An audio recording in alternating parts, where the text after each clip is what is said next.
The ancient Greeks had three maxims inscribed on the Temple of Apollo at Delphi: nothing in excess, certainty brings ruin, and the most famous of the three, know thyself. The first two maxims are important and worthy of discussion, but almost all self improvement is sparked by knowing yourself better. The problem is, it's easier said than done. Possibly the greatest barrier to knowing yourself is the reality that we bury many aspects of ourselves in our subconscious. The parts of ourselves that we repress, for various reasons which we'll explore, make up what Carl Jung termed the shadow. The shadow is an extremely important concept to confront because if we don't, two major problems will occur. Number one, we won't be able to access the helpful aspects of our shadow, and number two, we won't be able to understand the root cause of our bad decisions. Thankfully, Hollywood has produced a few stories to help us understand the nature of the shadow, the destruction it can cause when unrecognized, and what it can look like when properly integrated into our personalities. Black Swan, directed by Darren Aronofsky, is a story of a ballerina who is given the chance to be the lead in Swan Lake, which is a major career breakthrough. But she's told that success can only be achieved if she can, quote, let herself go and take on the dark persona of the Black Swan. As I mentioned before, the shadow is made up of the personality traits which we deny exist in ourselves. So, why do we deny their existence? There could be many reasons.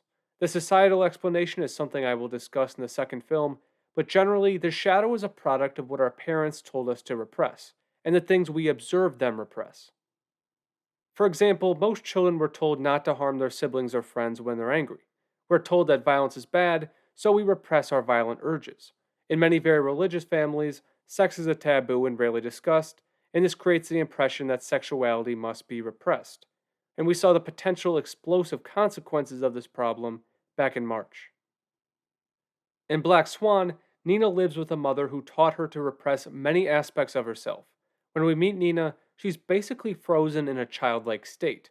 Her bedroom appears like it hasn't changed since she was 7, and her social life is just as stagnant.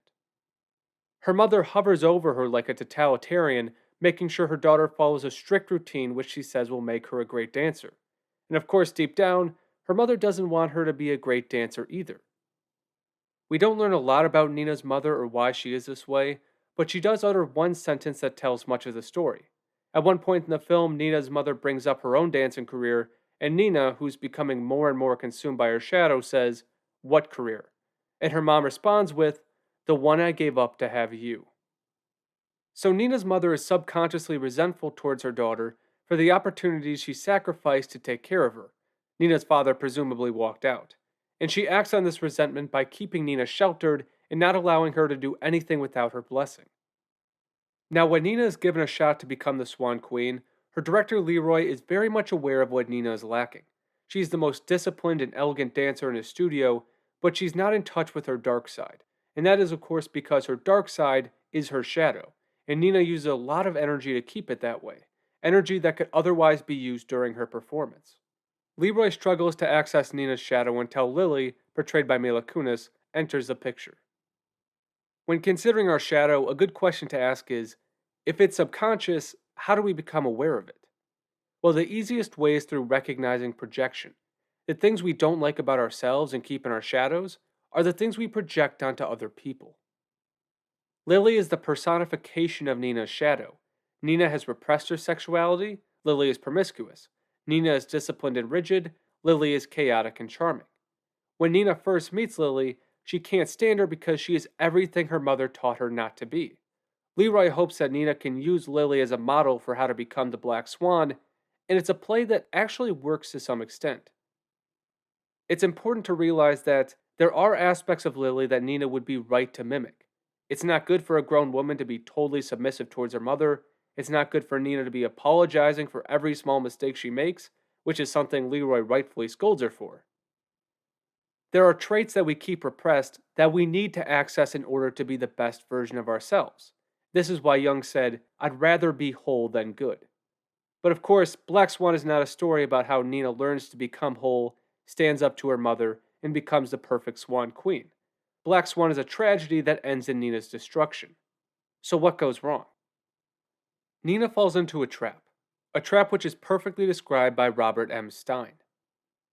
Since the shadow always contains many things which are really unacceptable, repugnant and destructive to others and to society, such contamination of individuality and shadow can be disastrous. The individual then experiences acceptance of the soul and shadow as identical. Leroy is under the impression that Nina can awaken her shadow for the performance without it taking her over completely. The problem is, Nina's shadow traits had been so deeply repressed, all of that energy stored inside her, that when it's finally released, she uses it to give a great performance, yes, but it also causes her self destruction. Nina could not sense the pressure building. She believed that the Black Swan persona had to be acquired, but the truth is, the identity was resting dormant inside her from the beginning. Deep down, she wanted to take it on. That's why she's constantly having fantasies and daydreams straight from her subconscious, showing what she would be like if she stopped repressing her desires. Another mark of Nina's desire is the scratch on her back, which eventually becomes her black wings. The scratch is present before she gets the role of Swan Queen. Her mother constantly tries to prevent her from scratching it, but the habit only becomes worse as Nina starts to identify more and more with her shadow. The symbolism is not subtle. Nina needed to become familiar with her shadow and then start to touch it. But due to the rapid release of pressure, she becomes arrogant, resentful, paranoid, and ultimately murderous. And it's the metaphysical killing of Lily that represents the tarnishing of her innocence and unification with the shadow. Now, again, Nina's troubles begin with her mother's character flaws and misparenting. But it's not only our parents that can contribute to our shadow. Society can also play a role in architecting our shadow, and that is a possibility explored in David Fincher's 1999 film, Fight Club. Unlike Nina Sayers, who has a clear goal for her life, the narrator portrayed by Edward Norton is completely adrift. His life is mundane and absent of goals. The best part of his week is scrolling through trendy furniture magazines and attending cancer support groups. Just like with Nina, the narrator's position in life is a result of repression. After the narrator's apartment is blown up, he tells Tyler Durden about his condo and what it meant to him, and it's pretty sad. I had it all. I had a stereo that was very decent, a wardrobe that was getting very respectable. I was close to being complete. Shit, man. According to Fight Club, and you may agree or disagree, this is what the narrator's culture told him was the key to life. If you just get this product, you will be happy. If you just keep your life organized and stable, you will be happy.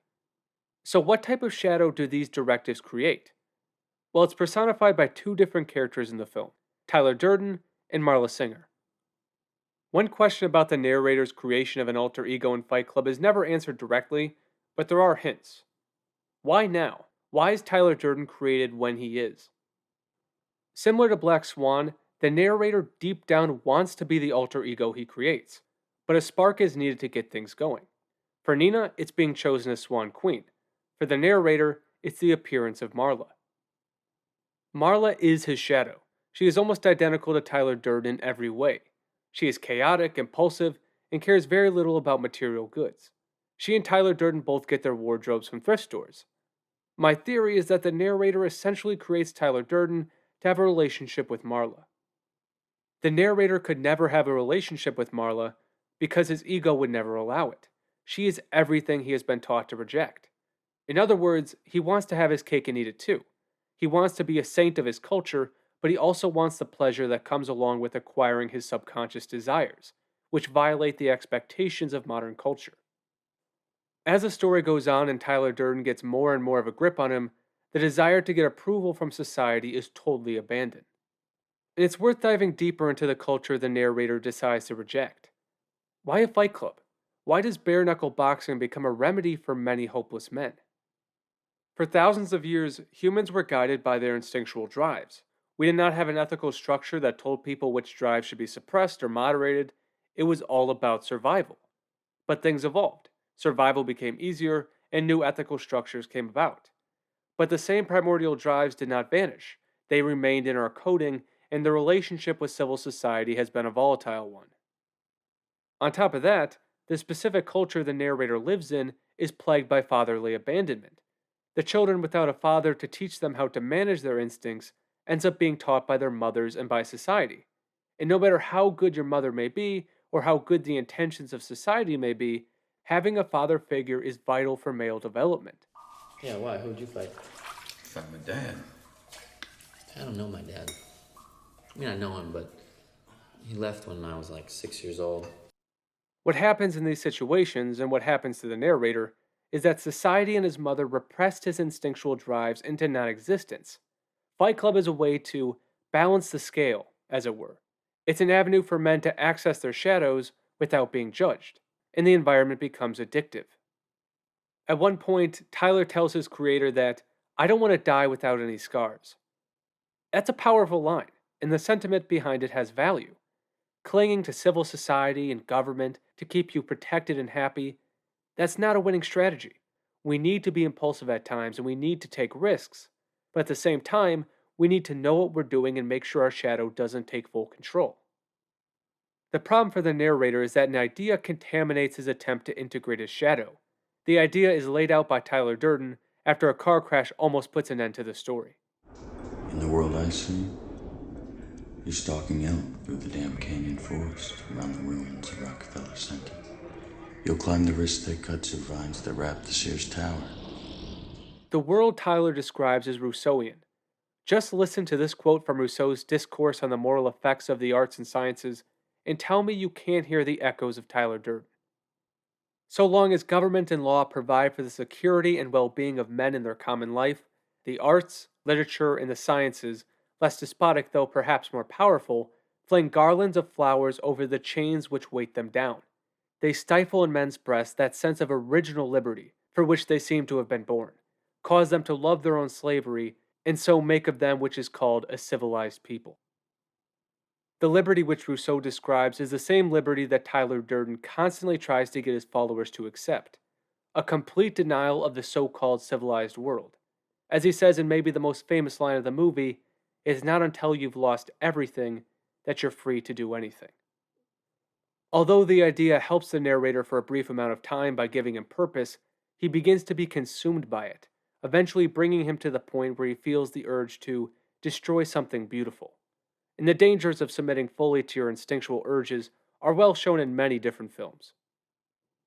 The Rousseauian ideas can be discussed in another video, but for Fight Club, the ideas are born from the narrator's shadow. And just like Nina, he isn't able to gain control of it before destruction occurs. Although the murdering of Tyler and the coming together with Marla could be seen as him finally integrating it in a non-destructive way, since she is also his shadow personified.